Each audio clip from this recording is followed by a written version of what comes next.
So a lot of the times manifestation teachers are telling you you need to figure out what your subconscious belief is and heal it, but they're not telling you how. I've literally scoured the internet and watched a billion videos and read a ton of books in order to figure out how to do this. Because you want something so badly and you know that it's right at your fingertips, but they're saying, hey, it's your self-limiting belief that's stopping it. And you're like, well, what do I do next? What I want you to do is I want you to figure out why you're stopping yourself, okay? That's the biggest thing. You figure out why you're stopping yourself. And that looks like just sitting there pumping the brakes and asking yourself why until you get to the root of it, right? So for me, let's say that I always thought that there was like scarcity around money because that's what I grew up around. So then I would ask myself, why? And I would get down to the root of, oh, well, I saw this within my life or this within my parentage and it imprinted on me.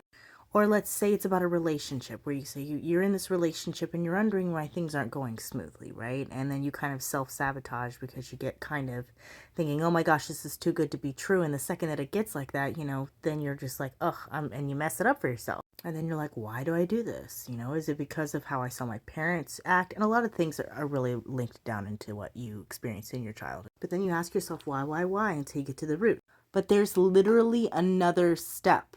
This is the step that I found so hard to find the answer for.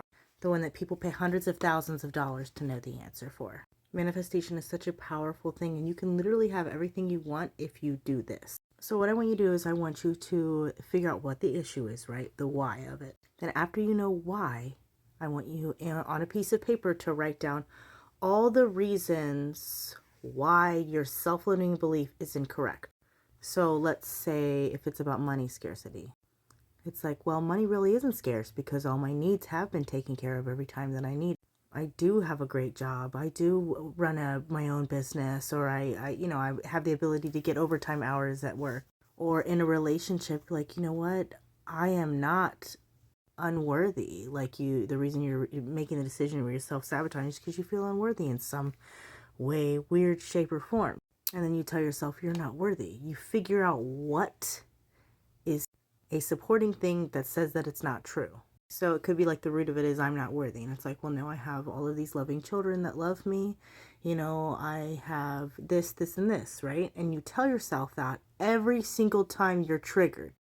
This means that you have to pay attention to your thoughts and what comes into your brain and what comes out of your mouth. So if you're like, oh my gosh, I'm getting into the pattern, I'm self-sabotaging, I have to pay attention now.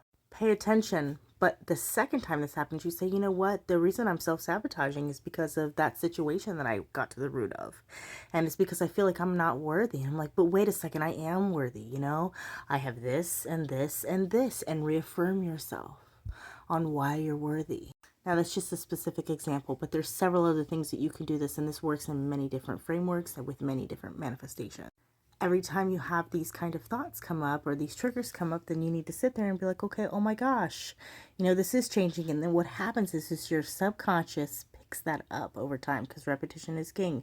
Just when training your reticular activating system in your subconscious brain, because subconscious thoughts are what creates manifestation, not wishing really hard.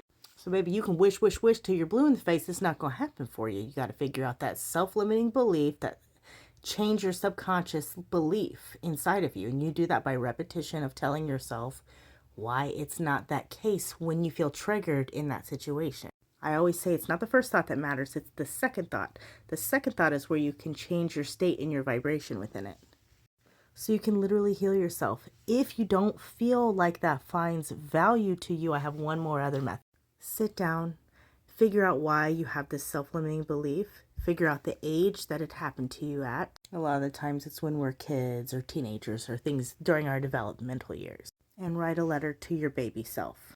Be like, I know that you're feeling unworthy, but I want you to know that it all works out.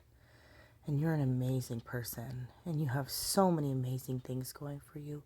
And I'm here for you, and you don't have to feel alone, and you don't have to feel like you're not worthy anymore, because you are, and I'm here. Be that voice that you needed when that situation happened.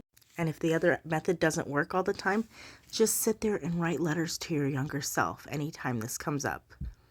It helps so much. It's such a healing journey. And even if you don't want to manifest, this is literally the path in order to help yourself in all walks of life.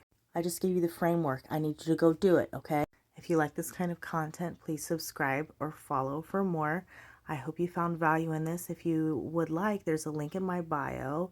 It's a free PDF and it goes over manifestation and kind of like some cool topics that we kind of talk about, and it's free.